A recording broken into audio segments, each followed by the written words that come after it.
رب کائنات فرماتا ہے فَاسْكُرُونِي أَذْكُرْكُمْ وَاشْكُرُوا لِي وَلَا تَكْفُرُونَ.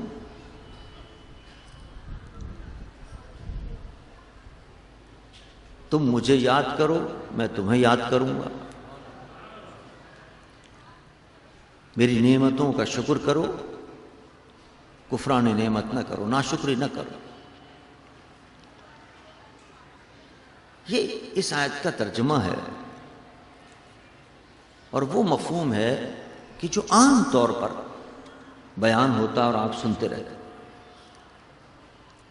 لیکن عربی زبان بڑی وسیع زبان ہے، اور اس میں ایک ایک لفظ کے کئی معنی ہوتے ہیں. 10 معنی، 15 معنی ایک ایک لفظ. تو یہاں جو اس قرآن پاک کی آیت میں ذکر ہوا ہے فَاسْكُرُونِي، میرا ذکر کرو. فَاسْكُرُونِی ذکر سے نکلا. تو یہ جو لفظ ذکر ہے، اس ذکر کے بھی عربی کے اندر کئی معنی آتے ہیں. ایک ذکر کے معنی تو یہی ہیں یاد کے، جو عام طور پر اردو میں بھی استعمال ہوتا ہے یہ لفظ. بھائی اس کا ذکر کرتے ہیں ہم اور آپ، یعنی اس کی یاد کرتے ہیں ہم. یہ تو اس کے معروف اور مشہور معنی ہے ذکر کا، یعنی یاد کرنا کسی سے. یہ بھی معنی مراد ہے اس آیت کے اندر.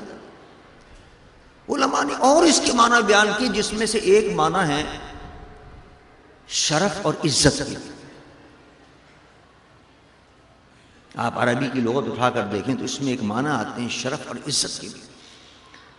اگر یہ معنی لیں ذکر کے شرف اور عزت والے، تو پھر معنی یہ ہوں گے فَاسْكُرُونِي أَذْكُرْكُمْ، کہ اللہ فرماتا ہے تم میری تعظیم کرو میں تمہیں عزت عطا کروں گا. تم میری تعظیم کرو میں تمہیں عزت اور عظمت عطا کروں گا. فَاسْكُرُونِی کے ایک تو عام معنی ہوگا کہ تم مجھے یاد کرو میں تمہیں یاد کروں گا.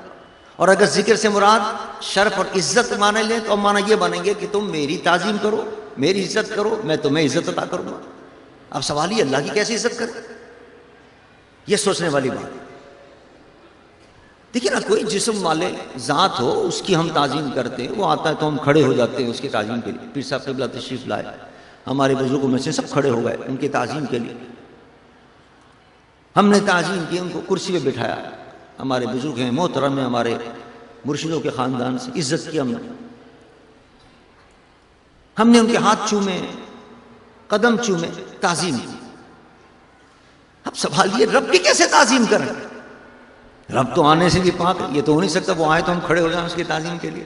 جیسے پیر صاحب آئے ہم کھڑے ہو گئے، یا اس کو کرسی پہ بٹھائیں، وہ تو پاک ہے بیٹھنے اٹھنے سے. اور اس کی کرسی اس کے شان کے لحاظ سے وسیع کرسی السماوات والارض، ان کرسیوں کا وہ محتاج نہیں ہے.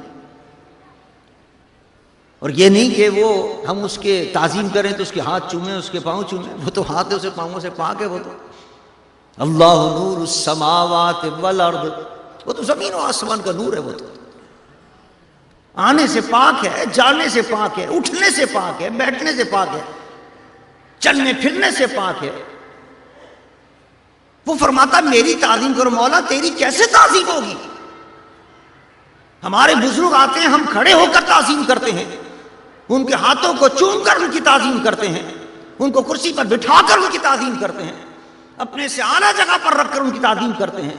لیکن تو ان سب چیزوں سے پاک ہے، تیری تعظیم کیسے کر رہے ہیں؟